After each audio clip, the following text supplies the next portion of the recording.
Buenos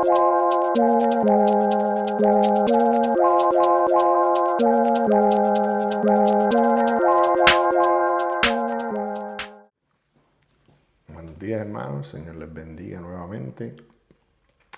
Hoy vamos a estudiar la lección para hoy martes 24 de febrero del 2026. Y esta semana estamos estudiando la lección número 9, que se titula Reconciliación y Esperanza. Y el versículo de memoria para esta semana se encuentra en 2 Corintios 5:21 y dice: al que no tenía pecado, Dios lo hizo pecado por nosotros, para que nosotros llegásemos a ser justicia de Dios en él. Dios y Padre que estás en los cielos, gracias por darnos la vida, gracias por las bendiciones, gracias por cuidarnos, protegernos y darnos la salud.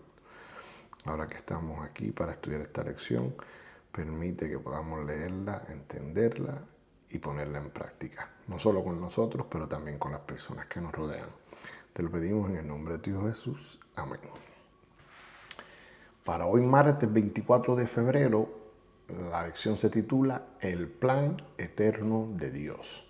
Y el autor nos manda a leer Colosenses 1, 24 y 25 y nos hace una pregunta. ¿Qué dice Pablo acerca de su sufrimiento por causa de Cristo?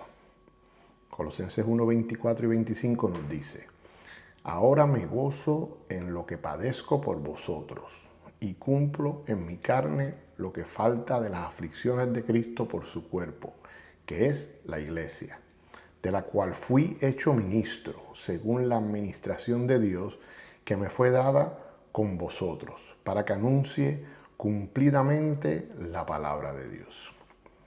Aunque Pablo escribió Colosenses mientras estaba bajo arresto domiciliario en Roma, quizás su mayor sufrimiento se haya debido a no poder trabajar intensamente yendo de un lugar a otro y de una casa a otra como antes, como lo podemos encontrar en Hechos 20:20.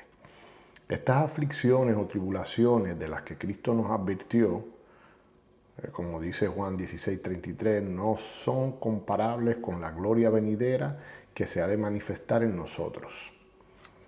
Como les había dicho a los filipenses, ahora se alegra de su sufrimiento por el bien de los colosenses.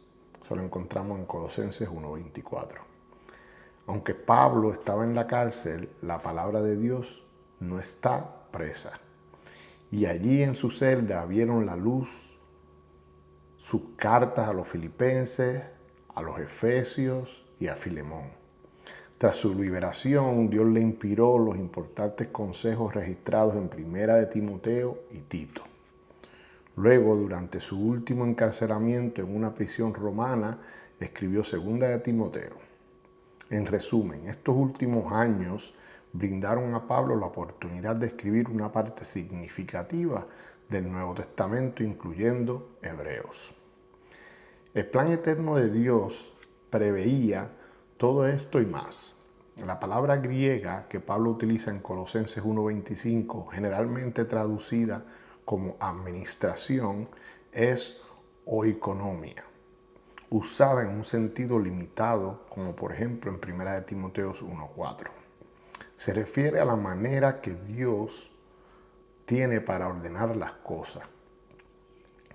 Eso incluía el apostolado de Pablo, pero en un sentido más amplio incluye todas las disposiciones divinas que integran el plan de salvación. El ministerio de Pablo, el de los demás apóstoles e incluso el de los profetas del Antiguo Testamento, incluido Moisés, estaba destinado a que anuncien la palabra de Dios, como dice Colosenses 1:25. Todo ello en relación con este plan divino. Aunque analizaremos este tema con más detenimiento en el estudio de mañana, resulta útil en este momento observar que Pablo reconocía que su ministerio no era más que una pequeña parte de un plan divino mucho más amplio y de largo alcance que comenzó a ponerse en práctica desde la creación del mundo, como dice Mateo 13:34 y Efesios 1:4. El autor termina haciéndonos algunas preguntas para meditar, y es: ¿Cómo armonizan todas tus decisiones con el plan más amplio de Dios? ¿Podemos saber realmente si una decisión es pequeña? ¿Cómo puede tener ramificaciones mayores que solo se harán evidentes más tarde? Eso es para que lo analicemos. Ahora vamos a leer del espíritu de profecía, que nos dice: el pecado tuvo su origen en el egoísmo. Lucifer, el querubín protector, deseó ser el primero en el cielo. Trató de dominar a los seres celestiales apartándolos de su creador y granjearse su homenaje. Para ello representó falsamente a Dios, atribuyéndole el deseo de ensalzarse. Trató de investir al amante creador con sus propias malas características. Así engañó a los ángeles. Así sedujo a los hombres. Y os indujo a dudar de la palabra de Dios y a desconfiar de su bondad. Por cuanto Dios es un Dios de justicia y terrible majestad, Satanás los indujo a considerarle como severo e inexorable. Así consiguió que se uniesen con él en rebelión contra Dios, y la noche de la desgracia se asentó sobre el mundo. La tierra quedó oscura porque se comprendió mal a Dios, a fin de que pudiesen eliminarse las lóbregas sombras, a fin de que el mundo pudiera ser traído de nuevo a Dios. Había que quebrantar el engañoso poder de Satanás. Esto no podía hacerse por la fuerza. El ejercicio de la fuerza es contrario a los principios del gobierno de Dios. Él desea tan solo el servicio de amor, y el amor no puede ser exigido, no puede ser obtenido por la fuerza o autoridad. El amor se despierta únicamente por el amor. El conocer a Dios es amarle.